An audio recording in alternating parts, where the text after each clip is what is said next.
Today's Bible reading is taken from Book of Exodus chapter 34 verses 29 to 35, and today's Gospel according to Matthew chapter 13 verses 44 to 46. Exodus chapter 34 verses 29 to 35.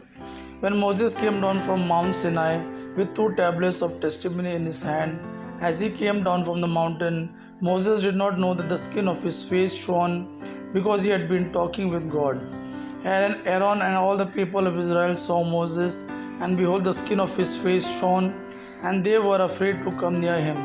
But Moses called to them, and Aaron and all the leaders of the congregation returned to him, and Moses talked with them. Afterwards, all the people of Israel came near, and he commanded them all that the Lord had spoken with him in Mount Sinai. And when Moses had finished speaking with them, he put a veil over his face. Whenever Moses went in before the Lord to speak with him, he would remove the veil until he came out.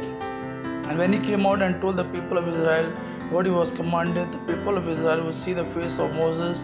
The skin of Moses' face was shining. And Moses would put the veil over his face again until he went in to speak with him.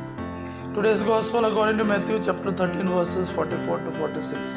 At that time Jesus said to the crowds, "The kingdom of heaven is like treasure hidden in a field, which man found and covered up. Then in his joy he goes and sells all that he has and buys that field.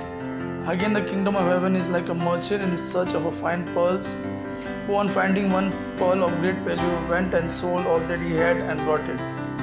Gospel of our Lord Jesus Christ. Praise the Lord Jesus Christ. May God our Father and His Son Jesus fill you with His mercy, peace and love. Amen.